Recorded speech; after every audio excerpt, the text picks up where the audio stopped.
ஓம் சாந்தி. எல்லாரும் குஷி குஷியா இருக்கிறீங்களா? 8/10/2017 அவ்யக்த முரளி ரிவிஷன். இன்னைக்கு பாபா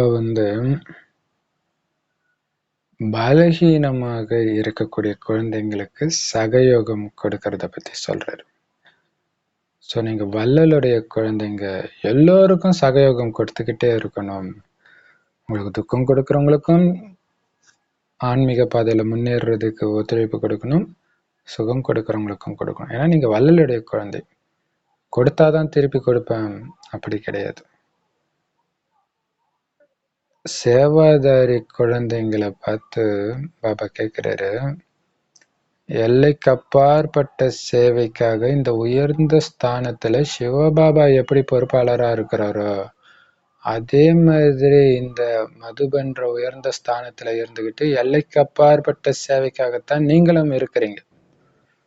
அனைத்து ஆத்மாக்களும் இந்த ஸ்தானத்தின் பக்கம்தான் பார்வை இருக்குது. அவங்களுக்கு தெரியல கடவுள் இங்க இருக்கிறாருன்னு தெரியல, இருந்தாலும் இறைவன் இருக்கிற இடம் எங்க அப்படின்ற அந்த தேடல்ல இருக்கிறாங்க. சரியான இடத்தை கண்டுபிடிக்கணும்னு நினைக்கிறாங்க.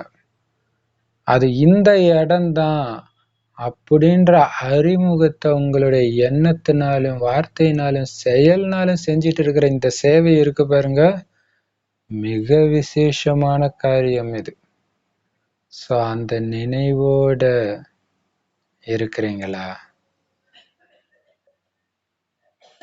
நிரந்தரமான வாழ்க்கையின் தானமே இங்கதான் கிடைக்குது அப்படிங்கிற விஷயத்தை நீங்க எல்லோருக்கும் எடுத்து சொல்றீங்க, இத விளம்பரப்படுத்துறீங்க. அப்ப அவங்களுக்கு எப்படி புதையல் கிடைச்சிருச்சுன்னா குஷி குஷியா நாலாபுரத்துல அந்த செய்தியை சொல்றாங்களோ அந்த மாதிரி மறைஞ்சு கிடைக்கிற ஆன்மீக பொக்கிஷங்கள் இங்கதான்ப்பா கொட்டி கிடக்குது அப்படின்னா அனுபவன்ற கண்ணுனால பார்த்து எல்லோருக்கும் சொல்லிட்டே இருப்பாங்க, குஷியில இருப்பாங்க. எல்லாருடைய வாயில நான் தேடிட்டு இருந்த இடம் கிடைச்சிடுச்சு அப்படின்ற வார்த்தை தான் வெளிப்படும். ஸோ மறைமுகமாக இருந்த தந்தையும் அவருடைய மறைமுக லீலையும் அவருடைய மறைமுகமான இடத்தையும் தெரிஞ்சுக்கிட்டோம் அப்படின்னு அந்த இடத்த பார்த்து பார்த்து அப்பாவை பார்த்து பார்த்து குஷி அடைவாங்க.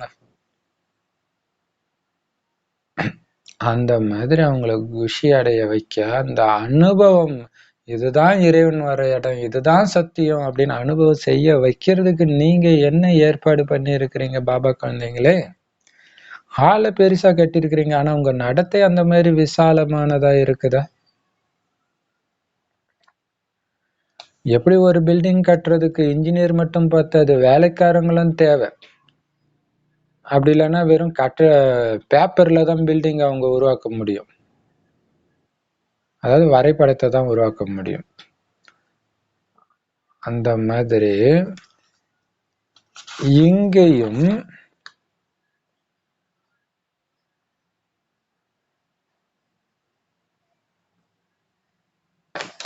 நீங்க பில்டிங் எந்த அளவுக்கு பெருசா கட்டுறீங்களோ அதே மாதிரி உங்களுடைய அதிசயமான நடத்தையும் மற்றவங்களுக்கு தெரியணும்.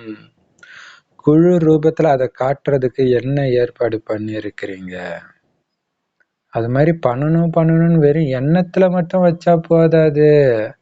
எப்படி வேலையாட்கள் உதவி செஞ்சாதான் காரியம் நடக்குது பில்டிங் கட்டுறதுக்கு, அந்த மாதிரி நீங்களும் வெறும் எண்ணத்தோட நிறுத்தாம அதை நடவடிக்கையில கொண்டுட்டு வாங்க, காரியத்துல கொண்டுட்டு வாங்க. அப்ப அவங்களுக்கு இவங்க அதிசய காரியம் செய்யறாங்க, ஒரு வினாடியில எங்களை அமைதிப்படுத்துறாங்க, ஒரு வினாடியில இறைவன் கிட்ட போனா எப்படி இருக்கும்னு அனுபவமாச்சு இவங்க கிட்ட வரும் பொழுது. அந்த மாதிரி பிரத்யக்ஷப்படுத்துங்க அப்பாவை. எண்ணம் சொல் செயல் நடத்தையின் மூலமாக அப்பாவுடைய ரூபத்தை வெளிப்படுத்துறதுக்கு பிளான் பண்ணிட்டீங்களா? 3000 பேர் உட்கார்ந்துட்டு இருக்கிற சபை மட்டும் அவங்களுக்கு தெரியக்கூடாது. அந்த 3000 பேர்ல ஒவ்வொருத்தரும் திருமூர்த்திகளின் குணம் நிறைந்தவர்களாக இருக்கணும். அப்படி தென்படணும். அதாவது 3 மூர்த்திகளுடைய குணங்கள் என்ன? பிரம்மாவுக்கு சமமா கர்மயோக நிலை, விஷ்ணுக்கு சமமா அன்பு மற்றும் சக்தியின் பாலனை, சங்கருக்கு சமமா தபஸ்யாவின் சக்திமிக்க வாயுமண்டலத்தை உருவாக்குறவங்க அப்படின்னு ஒவ்வொருத்தரும் உங்களை பார்க்கும்போது அனுபவம் ஆகணும். அந்த அளவுக்கு சேமிப்பு வச்சிருக்கிறீங்களா? சக்திகளின் ஸ்டாக் இருக்குதா? இந்த சக்திகளை நிரப்பி வைக்கிறதுலயே, இந்த மாதிரி சக்திமிக்க வாயுமண்டலத்தை உருவாக்குறதுலயே பிஸியா இருக்கிறீங்களா? சேவையின் அழியாத வெற்றிக்காக என்ன பரிவர்த்தனை சக்தி உருவாக்க போறீங்க? எல்லாத்தையும் விட மிகப்பெரிய தானம் என்ன தெரியுமா? வள்ளலின் குழந்தையாகி சகயோகம் கொடுக்கிறது. அதுதான் தலைப்பு. அது என்ன வள்ளலின் குழந்தையாகி சகயோகம் கொடுக்கிறது அப்படின்னா, உங்க தொடர்புல வர்றவங்களுக்கு கெட்ட சமஸ்காரம், கெட்ட மனநிலை இருந்தாலும் உங்களுடைய சுப பாவனை எண்ணங்களின் சக்தியின் மூலமாக அவங்கள பரிவர்த்தனை செய்யறதுக்கு எப்பவுமே உதவியாளர் ஆகிறதுக்கு பேரு தான் வள்ளலின் குழந்தையாகி சகயோகம் கொடுக்கிறதுன்னு அர்த்தம். ஏன்னா இறைவனுடைய குழந்தைகளாகிய நாம, குறிப்பா தேவதா ஆத்மாக்களுக்குத்தான் அதிக பாவச்சுமை இருக்கு. இருந்தாலும் பாபா நம்பிக்கை இழக்கல. நம்ம மேல கருணை மழை பொழிஞ்சு நம்மள மாத்துறாரு. அதே மாதிரி நாமளும் மாத்தணும். அப்பதான் இறைவனுக்கு சமமாகி நீங்க தானம் பண்றீங்கன்னு சொல்ல முடியும். அதனால அவங்களுடைய சுபாவம் இதுதான் உங்களுக்கு தெரிஞ்சா கூட உங்க சக்தியின் மூலமாக அவங்க மாத்துறது. அவங்கள யாருமே மாத்த முடியாதுன்ட்டு விட்டுட்டு போறது கிடையாது. ஒரு நல்ல சேவாதாரி ஒரு பெரிய பில்டிங்ல சேவை செய்யறாருன்னா, எங்க காலி இடம் இருக்குதோ அந்த இடத்துக்கு என்ன சேவை பண்ண முடியுமோ அந்த இடத்த வச்சு நிரப்பிடுவார்.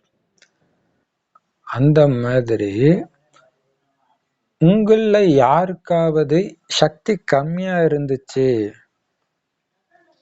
அப்படின்னா, உங்களுடைய சகயோகத்தின் மூலமாக சக்திகளை அவங்களுக்கு தானமா கொடுத்து அவங்களுடைய குறை மத்தவங்க யாருக்கும் அனுபவமே ஆகாத மாதிரி பார்த்துக்கோங்க. இல்லையா? எல்லாரும் நல்லா நடந்துக்கும் போது ஒரே ஒருத்தர் மட்டும் கொஞ்சம் வேற மாதிரி நடந்துக்கிட்டாங்கன்னா அது பெருசா அவங்களுக்கு தெரியாது. இல்லையா? சோ அப்படி அவங்கள பத்தி எதுவுமே தெரியாத மாதிரி அன்பு, அமைதி, ஆனந்தத்தின் சொரூபமாகி நடந்துக்கோங்க. அப்ப அவங்களுக்கு இது மாதிரி குறை உள்ளவரும் இங்க இருக்கிறாருன்றதே மத்தவங்களுக்கு தெரியக்கூடாது. அப்படி சக்தியை கொடுங்க. அதுதான் வள்ளலின் குழந்தையாகிறதுன்னு சொல்றது. அதனால யார் குறையும் பார்க்காதீங்க. இவருக்கு இந்த குறை இருக்குது, அதனால சேவைக்கு டிசர்வீஸ் வரலாம். ஆனா என் மூலமாக அதை எப்படி சரி செய்ய முடியும்னு நினைக்கிறீங்களோ அதை செஞ்சுட்டு போங்க, அவங்கள பார்க்காதீங்க. இல்லையா? அவங்க மூலமாக அசுத்தமான வாயுமண்டலம் பரவுதுன்னா என் மூலமாக சுத்தமான வாயுமண்டலத்தை பரவ வச்சிடுங்க, முடிஞ்சு போச்சு. அதனால இவங்க இப்படி அவங்க இப்படி அதெல்லாம் யோசிக்க கூட செய்யாதீங்க. நல்லதிலும் நல்லதா என்ன நடக்க முடியுமோ, என்னால என்ன நடத்தி வைக்க முடியுமோ அதை செய்யுங்க. சும்மா யோசிக்கிறதோட நிறுத்திக்காதீங்க. அதுதான் அதிசய காரியத்தின் பிரத்யக்ஷ ஸ்வரூபம்னு சொல்றது. அதனால உங்க புத்தியில எப்பவுமே என்ன வந்துட்டு இருக்கணும்? எப்பவுமே ரொம்ப நல்லதுதான் நடந்துட்டு இருக்கு, எதுவுமே தப்பா நடக்கல, அதுதான் ஓடும். அதனால எப்பவுமே நான் ரொம்ப நல்லதுதான் செஞ்சுட்டு இருக்கணும். நடக்கிறதும் நல்லதுதான், நான் பண்றதும் நல்லதைத்தான் செய்வேன் அப்படின்ற சக்திசாலியான எண்ணம் எப்பவும் உங்க கூட இருந்துகிட்டே இருங்க. சும்மா சொன்னா போதாது. எந்த பிரச்சனை வந்தாலும் அதுக்கு சொல்யூஷன் என்னவோ அதை செய்யுங்க. அப்ப இந்த புது படைப்பு சொர்க்கத்தின் படைப்பு காரியத்தை செய்யறதுல வெற்றியை பார்க்கவும் செய்வீங்க, அந்த வெற்றி மற்றவங்களுக்கு காட்டவும் செய்வீங்க. அந்த மாதிரி ஏற்பாடு பண்றீங்களா? குறிப்பா மதுபன் நிவாசிகளுக்கு இரட்டை பொறுப்பு இருக்குது. ஏன்னா உங்களுக்கு இரட்டை பாலனை ஆகுது இல்லையா? ஒண்ணு உடலின் பாலனை ஆகுது, ஆத்மாவின் பாலனை ஆகுது. ஸோ அதனால இரட்டை பொறுப்பும் இருக்குது உங்களுக்கு அப்படின்ட்டு பின்னாடி ஒண்ணு சொல்லுவார். அது அப்புறம் சொல்லலாம். பட் இங்க வந்து பாபா சொல்ற, நீங்க ஹாலையும் பெருசா கட்டுறீங்க, அதே மாதிரி உங்களுடைய நடத்தையும் விசாலமானதா இருக்கணும். ரெண்டுத்துடைய துவக்க விழா பண்ணுங்க.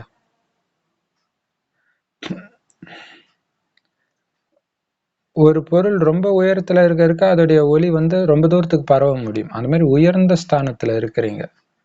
அதனால உங்களுடைய இந்த லைட் ஹவுஸ் மைட் ஹவுஸ் ஆகி நீங்க கொடுக்கிற சக்தியின் அதிர்வலைகள் நாலாபுறமும் பரவணும். அந்த மாதிரி பண்ணுங்க. மதுபன் நிவாசிகள்கிட்ட பாபா கேட்கிறாரு, எல்லாம் திருப்தியா இருக்கிறீங்களா? திருப்தியா இருக்கிறதுக்கான வரதானம் உங்களுக்கு கிடைச்சிருக்குதானே? அதனால எந்த அளவுக்கு பிராமண வாழ்க்கையில நம்மளுக்கு எவ்வளவு பிராப்தி அடைஞ்சிருக்கோ அந்த பிராப்தியில நிரம்பி இருக்கிறதா உங்களுக்கு அனுபவம் ஆச்சுன்னா எப்பவுமே திருப்தியா இருப்பீங்க. ஆனா இன்னும் நான் அடைய வேண்டியது கொஞ்சம் இருக்குது, குறை இருக்குதுன்னு ஸ்லைட்டா உணர்வு வந்தா கூட அங்க திருப்தி இருக்காது, அதிருப்தி தான் இருக்கு. ஆனா உங்களுக்கு எல்லாமே பிராப்தியா இருக்குதானே? எண்ணத்தின் சித்தியம் நடந்துட்டு தானே இருக்கு, நீங்க நினைக்கிறதெல்லாம் நடந்துட்டு தானே இருக்குது. ஆனா கொஞ்சம் கஷ்டப்பட்டு உழைக்க வேண்டியது இருக்கு, ஏன்னா இது நம்ம ராஜ்யம் இல்லையே. அது மாதிரி பிரச்சனை எல்லாம் நமக்கு ஒரு விளையாட்டா தான் அனுபவம் ஆகும். ஆனா அந்த பிரச்சனையில இருந்து வெளியே வர்றதுக்கு உடனே பாபா கிட்ட இருந்து உதவியும் கிடைக்குது, முரளி மூலமாகவும் சக்தியின் மூலமாகவும். தைரியம் வச்சா கண்டிப்பா உதவி கிடைச்சே தீரும், அது விதி. அதனால என்ன நடந்தாலும் உங்க மனசுல கொஞ்சம் கூட ஏற்ற இறக்கம் இருக்கக்கூடாது, சதா குஷியில இருக்கணும். அதுக்கு என்ன பண்ணணும், எப்பவுமே லேசா வச்சுக்கணும் மனசு. அப்படின்னு என்ன அர்த்தம், எல்லாத்துல இருந்தும் விலக்கி வைக்கணும் புத்திய. அதோட ரொம்ப முக்கியம், நான் அனைத்திலும் நிரம்பி இருக்கிறேன்ற உணர்வு இருக்கணும். அப்பதான் லேசா இருக்கும். இது நடந்தாதான் எனக்கு சுகம் இருக்கும், இது நடந்தாதான் அமைதி வரும், இது நடந்தாதான் திருப்தி. இல்லை, நான் ஆல்ரெடி திருப்தியின் ஸ்வரூபமா இருக்கிறேன். எது நடந்தாலும் நடக்காட்டினாலும் நான் திருப்தியா தான் இருக்கிறேன், குஷியா தான் இருக்கிறேன், அன்பா தான் இருக்கிறேன், அமைதியா இருக்கிறேன். அப்படி நீங்க இருந்தீங்கன்னா லேசா இருப்பீங்க, ஜாலியா இருக்கும். அப்ப யார் கூட வந்தாலும் உங்க மனநிலை ஏறி இறங்காது, லேசாவே இருக்கும். மற்றபடி ஒருத்தருக்கு ஒருத்தர் பிராமண பரிவாரத்துக்குள்ள கர்ம கணக்கு இருக்கும். ஆனா அதெல்லாம் ஒரு பெரிய விஷயமே இல்லைன்னு உங்களுக்கு அனுபவம் ஆகணும். நீங்க பாட்டு கடந்து போயிட்டே இருக்கணும். ஏன்னா சின்ன விஷயத்த பெருசாக்குறதும் பெருசு சின்னதாக்குறதும் உங்க புத்தியோடைய வேலை. இந்த சங்கம் யுகம் எல்லைக்கு அப்பாற்பட்ட சேவை செய்யறதுக்காக கிடைச்சிருக்கிற யுகம். அதனால உங்க புத்தியை எல்லைக்குட்பட்ட எல்லா விஷயங்கள்ல இருந்தும் விலக்கி எல்லைக்கு அப்பாற்பட்ட சேவையில பிஸி ஆக்கிட்டு இருங்க. ஸோ அந்த சேவை, இது உண்மையிலே சேவை கூட கிடையாது, வருமானன்றத பின்னாடி சொல்றாரு பாபா. ஒவ்வொரு பாபா குழந்தையுடைய பொறுப்பு சக்திமிக்க சூழ்நிலையை உருவாக்குறது, சக்திமிக்க வாயு மண்டலத்தை சூழ்நிலையில சுற்றுச்சூழல்ல பரவ வைக்கிறது அப்படின்னு புரிஞ்சுக்கிட்டு, அப்ப பரவ வைக்கணும்னா எல்லைக்குட்பட்ட விஷயத்த புத்தியில நினைச்சீங்கன்னா அந்த வைப்ரேஷன் தான் பரவும். காமம், கோபம், பற்று இதெல்லாம் மாட்டினீங்கன்னா அது சம்மந்தப்பட்ட வைப்ரேஷன் தான் பரவும். இது எல்லாமே அசுத்த வைப்ரேஷன். ஆனா தூய்மையான அதிர்வலைகளை பரப்பணும், சக்திசாலியான அதிர்வலைகள் பரப்பணும். அதனால எல்லைக்குட்பட்ட விஷயங்கள் எல்லாம் கண்டுக்காதீங்க. இப்ப ஒரு போற வழியில ஒரு பள்ளம் இருக்கு, மலை இருக்குன்னா போய் முட்டி மோதிட்டு இருக்க மாட்டீங்க, ஒதுங்கி போவீங்கல்ல. அந்த மாதிரி சின்ன சின்ன பிரச்சனையை எடுத்துட்டு வராங்க, ஒரு சில சமஸ்காரம் வித்தியாசமா இருக்கு, உங்களை குறை கண்டுபிடிக்கிறாங்க, அந்த மாதிரி இருந்துச்சுன்னா ஒதுங்கி போங்க, சிரிச்சுட்டு போயிடுங்க.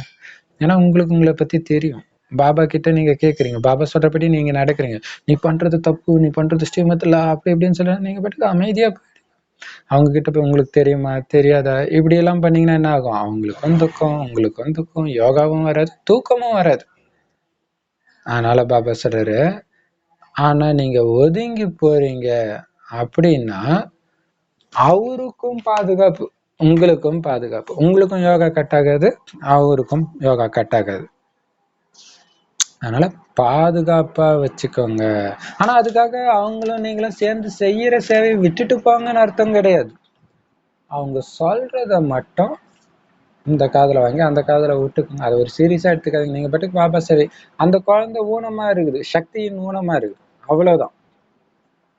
இதுக்கு பேர் தான் ஒதுங்கி போறது. இதுக்கான சக்தி வந்துடுச்சா என்ன நடந்தாலும் நான் அவங்களோட அமைதியா, அதாவது அமைதி மனநிலை மாறாம வேற இருக்கணும். அதுதான் ரொம்ப முக்கியம். அந்த சக்தி வந்துடுச்சா இல்லையா? அதுதான் பெரிய விஷயம். நேத்து கூட ஒரு பிரதர் சொன்னாரு, எனக்கு மேல இருக்கிற அதிகாரி வந்து நொயின்னு டார்ச்சர் பண்ணிட்டே இருக்காரு பிரதர். ஸோ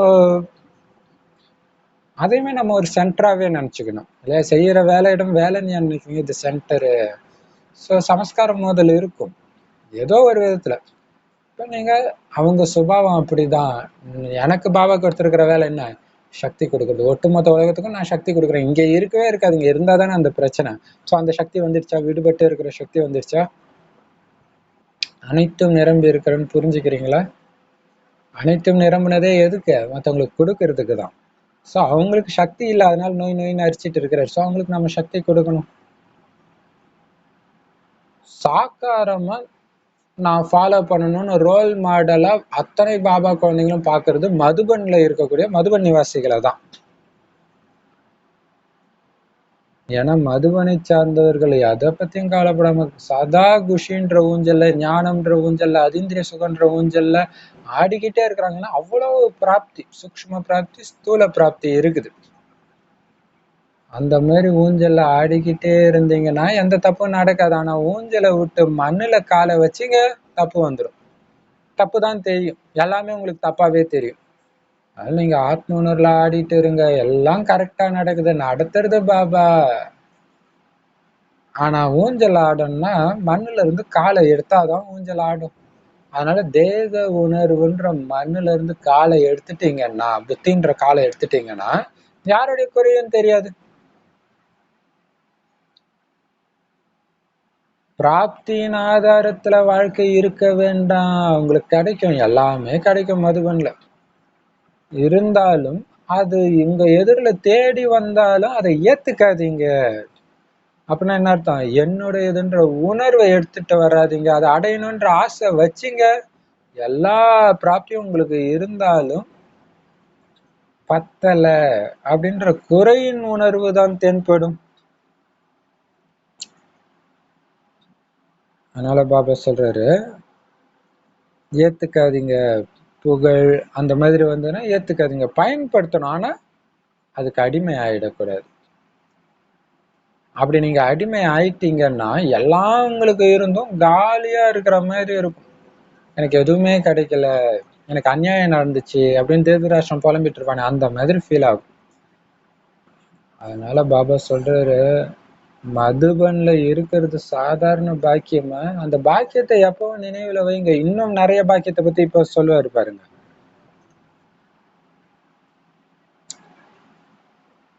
எந்த அளவுக்கு சுயநலமற்றவராகி சேவை செஞ்சுட்டு இருக்கிறீங்களோ அந்த அளவுக்கு பிராப்தி உங்களை தேடி தானாவே வரும். ஸோ பிராப்தியை அடையணும்னு லட்சியம் வைக்காதீங்க, சுயநலமற்ற சேவையில லட்சியம் வைங்க.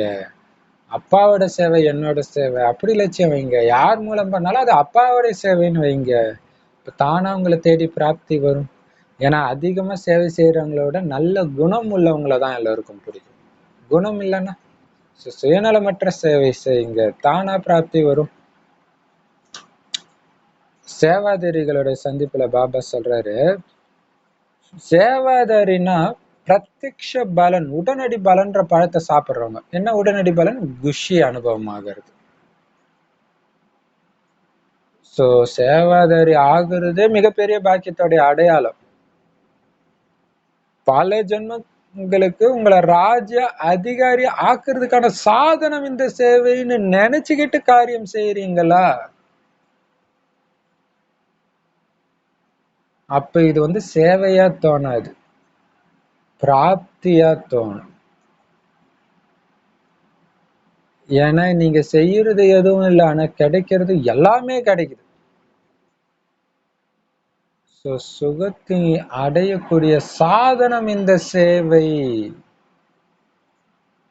நீங்க கஷ்டப்பட்டு செய்ய வேண்டியது கிடையாது. கடினமான வேலையாவே இருந்தா கூட நீங்க கஷ்டப்பட்டு செய்ய வேண்டிய அவசியம் கிடையாது. ஏன்னா எல்லா விதமான சாதனமும் உங்ககிட்ட இருக்குது.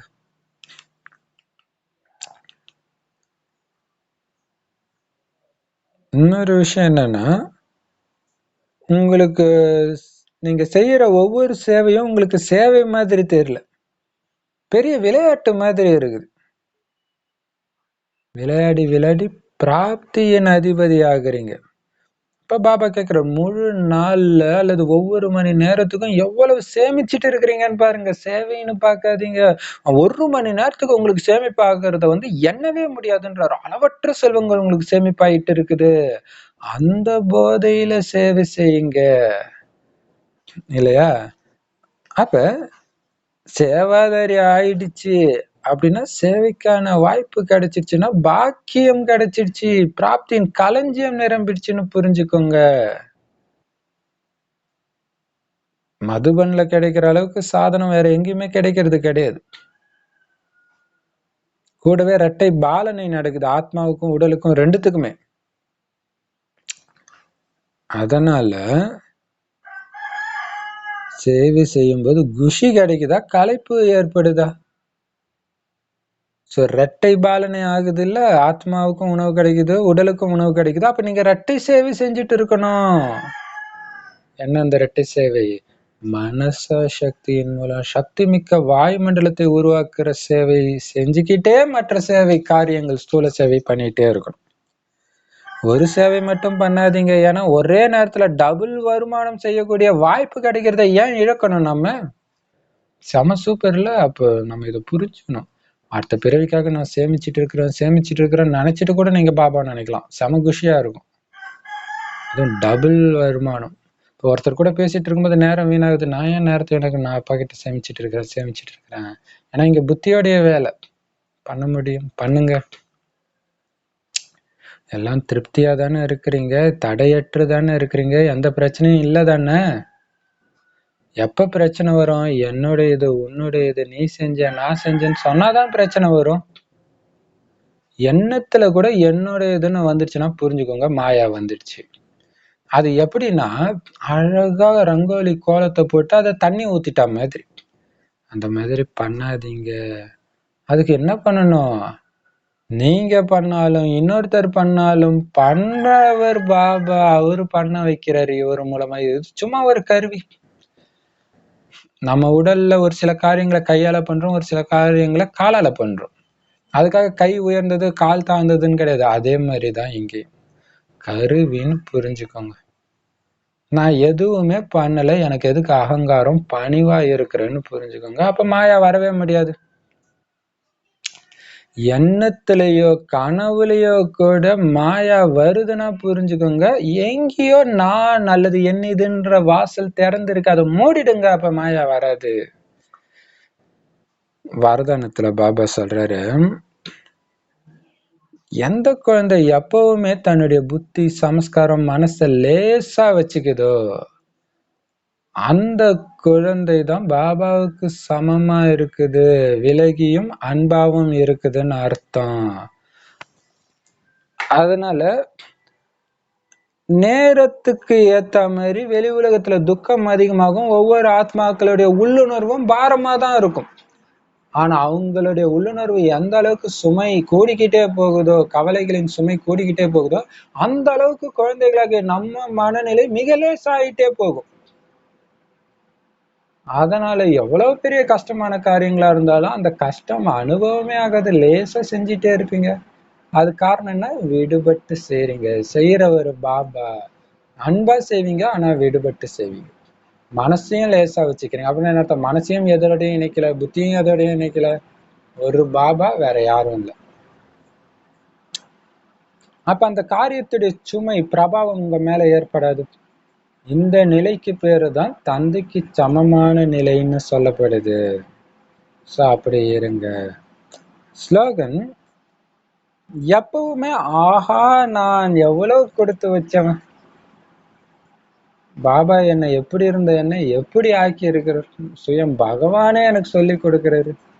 உள்ளங்கையில சொர்க்கத்தை வச்சு எடுத்துட்டு வந்திருக்காரு, எனக்காக எடுத்துட்டு வந்திருக்காரு. என்ன அழகா இந்த துக்கமான விஷக்கடலுக்கு நடுவுல போட்ல உட்கார வச்சு, குழந்தை நீ நான் சொல்ற மாதிரி இந்த போட்டுக்குள்ளேயே இரு அப்படின்னு சொல்லி அழைச்சிட்டு போறேன். நான் எதுவுமே பண்ணல, என்னை எப்படி ஆக்குறாரு அப்படின்ற போதையிலே, ஆத்மீக உணர்வு அந்த போதையிலே நீங்க இருந்தீங்கன்னா உங்க மனதாலையும் உடலாலையும் டான்ஸ் ஆடிக்கிட்டே இருப்பீங்க, களைப்பே வராது. இந்த பிராமண வாழ்க்கை அப்படி ஒரு குஷியா இருக்கும். எப்ப நான் யாரு, அகங்காரத்தின் நான் கிடையாது. நான் செஞ்சேன், இது செஞ்சேன், நான் புத்திசாலி, அந்த மாதிரி நான் கிடையாது. இறைவனுடைய குழந்தையா இருக்கிறேன், இந்த உலகத்தின் நாராயணன் ஆகிட்டு இருக்கிறேன். அந்த சுத்தமான அகங்காரம் எல்லாரையும் அழ வைக்கிற மாய என்கிட்ட அடிமையாயிட்டு போயிது, என்ன அதால அசைக்க கூட முடியல. அந்த மாதிரி நான் யார் அப்படிங்கிற போதையிலே எப்பயும் மூழ்கி இருங்க. அப்ப குஷியா இருப்பீங்க. அப்ப மாயா வரும்போது விளையாட்டா நான் யாருன்னு தெரியாம வந்துட்டேல்ல, நீ என்ன வேணாலும் பண்ணு, பாபா கிட்டயே மயங்கி கிடப்போம், உன்னால கொஞ்சம் கூட பிரிக்க முடியாது என் பிரியதர்ஷன் கிட்ட இருந்து அப்படின்னு குஷியில இருப்பீங்க. டான்ஸ் ஆடிக்கிட்டே இருப்பீங்க. ராசலீலா இதுதான். ஓம் சாந்தி. Love you Bap Dada. Thank you Bap Dada.